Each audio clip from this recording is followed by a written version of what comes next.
This is the Peter Greenwood Show at the Edinburgh Fringe 2025, and to my immediate right are some exes, some couple, 2, 3 besties. Some are besties, some not so much. Some companions. Yeah. And on the other side of them is a lady who is doing a show here at the Edinburgh Fringe. Could you tell me your name and your show title, please? Yes, my name is Emily Weitzman, and I am the writer and performer of Furniture Boys. What is Furniture Boys? Because there's a setup here. Furniture Boys, well, it's a tale of pull-out couches and breakups and art making. But ultimately, it is about impermanence, the impermanence of a relationship, an artistic project, a person, a chair, a self. But we've been told you may go home and hug your favorite ottoman. It starts out funny, starts out silly, starts out very playful, and then has these deeper meanings about impermanence. But in the process, I've turned all my ex-boyfriends into furniture. How did you decide on that? How? I don't wish to sound rude, but how? It's a fair question. As I say in the show, furniture and boys are much more similar than you think. And actually, if you see the show, it really answers that question. It answers the question, why are the boys furniture? Yes. Ultimately, it's a metaphor for a lot of things. It's a metaphor for impermanence, for that which lasts and that which doesn't. There are a lot of similarities between furniture and boys, more than you might anticipate, but you got to see the show to find out. Can you tell us a couple of similarities? Okay. Like, let's take a boy in a chair. They both have parts that add up to a whole. They both have arms, legs, backs, places to climb on, if you ask them politely. I like sitting on both boys and chairs. Boys have names and chairs could, but it's not just chairs. Can I tell you a little more? Please okay. do. A clock can tell you the time. A boy can tell you the time too. You can turn on a lamp and you can turn on a boy. You can go to bed with a boy and you can go to bed with a bed. And clocks of 2 hands. Exactly. There you go. But those are the superficial similarities. Yeah. But actually, I do believe it gets deeper than that in terms of it's about wanting something that lasts, wanting that something that doesn't break. Furniture will outlast the people who live with it. So it's about people. It's about relationships. In the show, I meet a furniture maker, and she tells me that furniture is all actually about what we store, where we sit, who we are. A table is just a floor brought to human level, and church pews are designed so you don't fall asleep, and couches are made in a way that wants you to stay. So furniture, it's all about people. Yeah.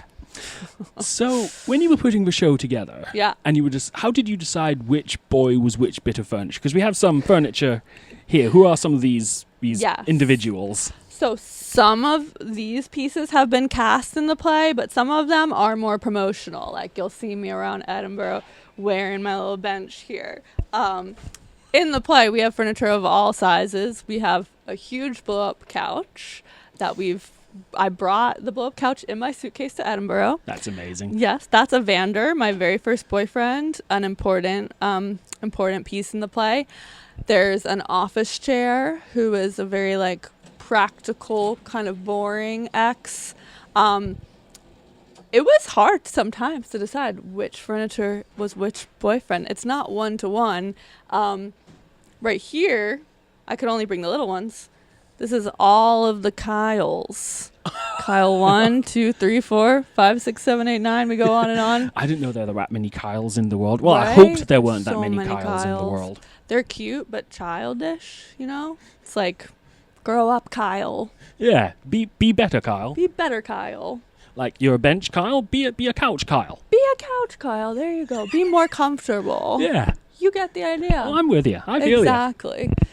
It's not one-to-one, of course. Like, I'm playing with clowning fictional with nonfiction. There's actually documentation in the show. There's video, projection, photographs, image. So, the line between what's real and what's not real is something I kind of want to play with. So some of the furniture, I have a particular boy in mind. Some, not as much. Can I pick my favorite Please, individual here. Please, and tell me why. Mind instantly goes to this one because it's nice and felt and pretty, and it's a nice shade. It's very calming. But I've seen this. That's. Hello. This is Evander. Yeah. Oh, yes, come on in though. It's absolutely. Yeah. Oh, go for it. Oh, it's absolutely fine. We're using these mics, so it won't pick up. This is an Evander, and the couches have their own language. It sounds a little like... like vampires. Yes. It's hard to understand them. They speak their own language. And they suck. Exactly. So... there is a little, some couch puppets I put on my hands. I don't have them now, but I also have some I put on my feet. Couches everywhere. Couches. Yes. How did you decide what kind of couch? Oh, good question. Well, it's a blow-up couch because that's what would fit in my suitcase to come here to Edinburgh. That said... I mean, I love my mini couches. There's lots of mini couches in the show. The fainting couch. I would love to have a fainting couch in the show. We've done different iterations in different places. So I've had different couches basically each run. And each place I'm in, I find furniture on the street.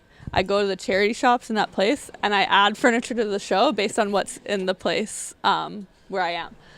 Actually, some of the Kyles are here, found in Edinburgh at one of the charity shops.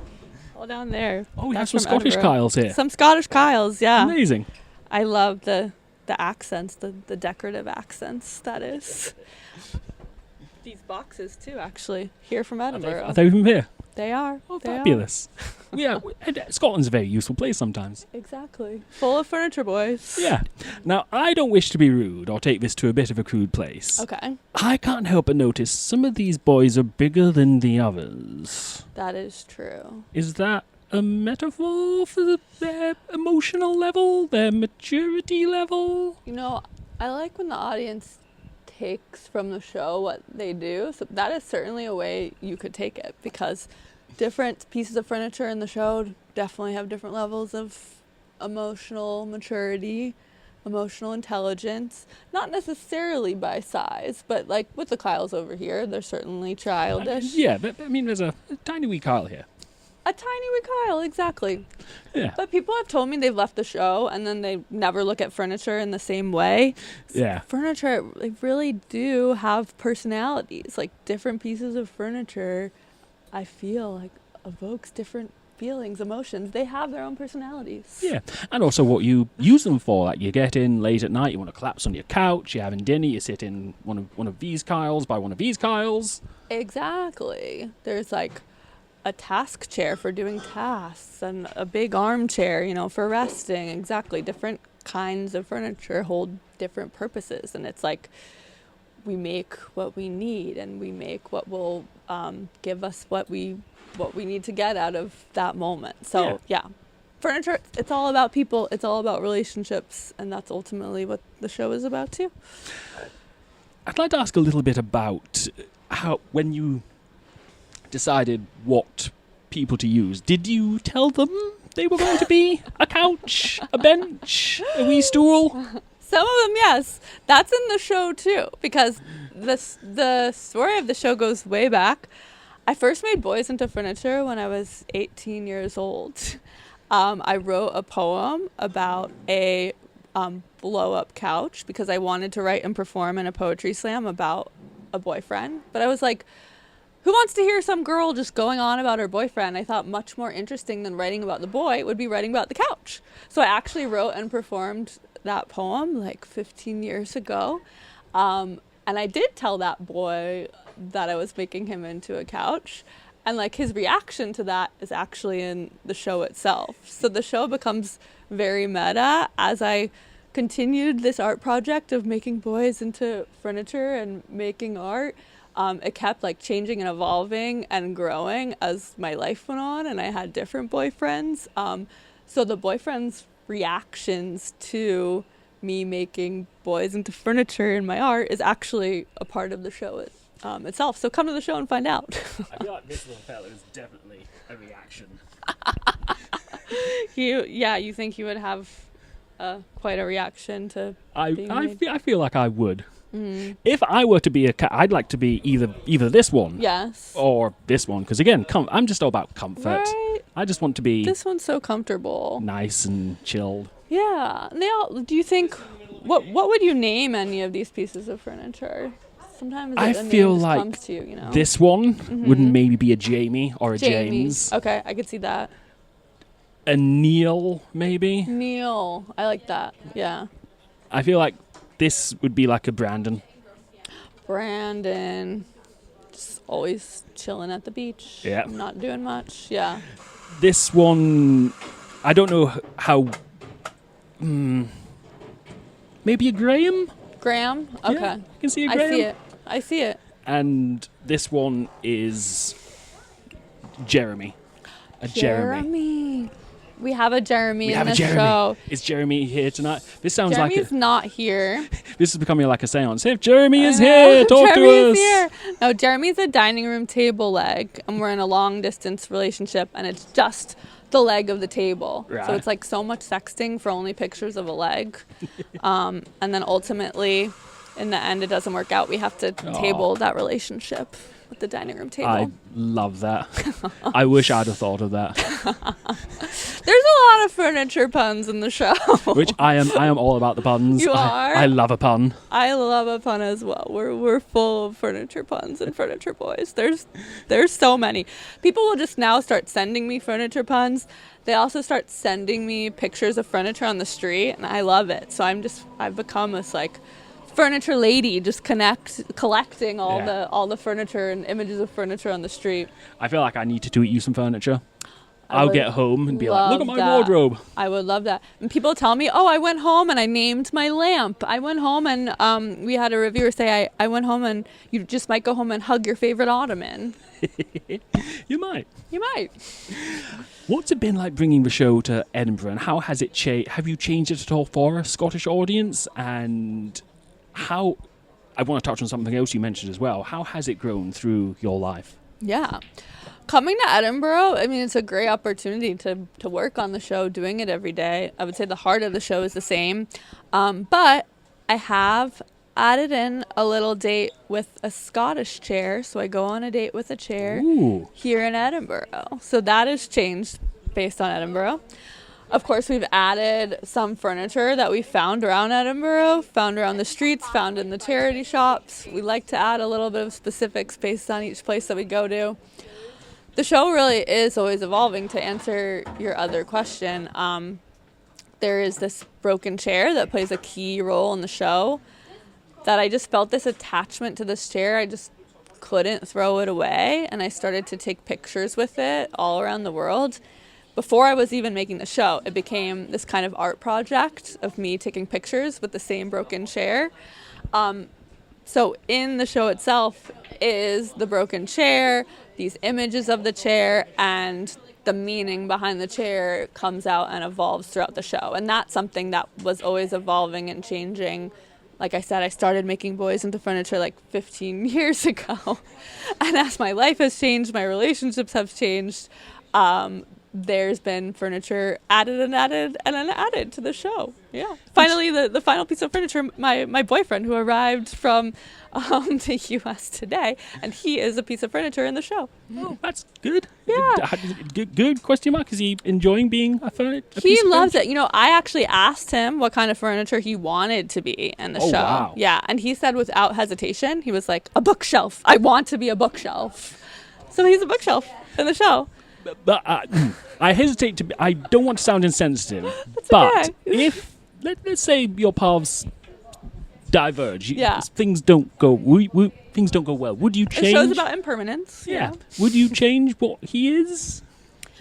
He is a bookshelf. Like my partner is a bookshelf. So no, I mean we'd have to. Everything's evolving. Everything's changing. You never know. But to me, this furniture boy, whose name is Mateo in the show, I say he's a place where I can keep all of my things. He just is a bookshelf. Yeah. What kind of furniture do you feel like? I like to ask people. Oh, I feel like you mentioned the broken chair.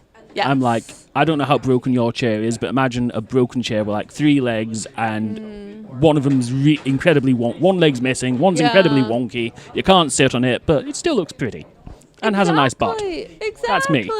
I love it. Like I say in the show, like, okay, this chair is broken, but that's part of what's so enticing. Like, this chair has been through things. Yeah, it's seen some shit. Yeah, Speaking of seeing some shit, was that... Now, this is going into the deep gossip, just between you and me. Okay. Now, I don't want to lower the tone, but is there a boy who you were like, you know what, you're a toilet? Is there a toilet boy? You know what? No one has been bad enough in my life to be a toilet. I feel lucky for that. But, you know, if you have a toilet boy in your life... Oh, I've got several toilets in my life. I've got some urinals. I've got everything. Oh, my God. Okay. Yeah. So, I think any type of furniture would be, would feel seen in the show, So if you have toilets in your life, I hope, you see something in the show, too. But... there are no toilets cast in the show yet. We'll see. I didn't want to say as of yet, but yeah, as of yet, you never know. That could change. I hope I didn't lower the tone of the show too badly by asking about Toilet Boys. Could that be a sequel? That would be the sequel, Toilet Boys. Yeah, okay, down in the dumps. Something. Yeah. The tone of that show would be darker. The Furniture Boys has been called joyful. It's been called uplifting. Yeah. But Toilet Boys, that's another show. Yeah. When you get to the end, when you get to your limit, Toilet Boys. Toilet Boys. Looking forward to that in 2027 at EdFringe. There you go. See you there. What has your Edinburgh Fringe experience been like so far? Have you been enjoying? Because as day of recording, it's officially day 5, but with previews and whatnot, it's like day 6, 7. So... what's it been like so far? It's been a roller coaster. It's been so much fun, so exciting. I mean, I actually, I'm a writer and a writing professor. That's my day job. And I wrote and performed Furniture Boys because I missed theater. I missed performing. I missed, like, the feeling of being in an audience and the connection to the audience, that presence, that attention, being in the moment. So that's why I after many years went back to performing again, because I mainly am a writer and writing professor, and it's my summer break from my job. And it feels so amazing to be surrounded by theater people everywhere all the time and just surrounded by all these incredible people. Absolutely. So it feels like summer camp, really. Yeah. And it's such a joy. I love it. I love it so much. I'd love to be a theatre kid. I just didn't have that when I was growing up. So someday I hope to be doing some kind of show. You can be a theatre kid at any age, You can, and being a part of the Fringe, I think, kind of makes you a theatre kid. It's just being a part of it. I do love, like I was saying this earlier, about the camaraderie that happens when you come up to Fringe. Because, again, I thought it'd be everyone for themselves, dog eat dog, very cutthroat. But people are very much like, hey, we're here, let's be friends. It's fabulous. Absolutely. People have been so supportive. It's amazing. Which must be nice. What other place can I walk around with a bench around my neck as a necklace? I'm not at my little chair necklace, holding my Kyles, and people will just look at me and smile and just, another day at the Fringe. Yeah, nothing weird about that. Here. It's normal. In fact, there are people who I've seen in various years wandering around with houses on their heads. There's a biscuit fella wandering around with a biscuit on his, like a cookie on his head. Wow. So, I don't want to seem rude, but a bench, by comparison, is fairly normal. A bench is a very small bench, Yeah. It's actually kind of practical. I could, put something here while I was waiting. You can put a wee bottle. You can absolutely get one of those crazy straws. Absolutely, yeah. Like my tiny chair chair is there. Which yeah, you have actually a good gifted stand. me, which I'm so grateful for. Look, we have lots of these fella. Furniture Boys chairs. Furniture Boys, QR code at the bottom. I'm going to put that on my desk. It's absolutely adorable. Put stuff on them. That is beautiful, and I'm very grateful for that. I hope you enjoy. You can name him too when the time is right. I have there's a name I don't want to use, but maybe if it gets there, because impermanence, life is a journey. Exactly. Where can people find out more about you and about the show online? Yeah, you can find out more about me at Emily E. Weitzman on Instagram, my website, emilyweitzman.com, and buy a ticket to Furniture Boys. We're every day, 12:45 p.m. at Underbelly, George Square. Would love to see you there. You might go home and hug your favorite ottoman. And if you don't, I'll be very disappointed in you. And that is Weitzman. Yes, and exactly. I wrote it in lovely, pretty colours.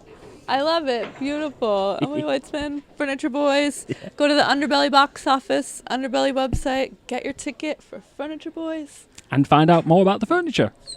Come meet all of the Kyles.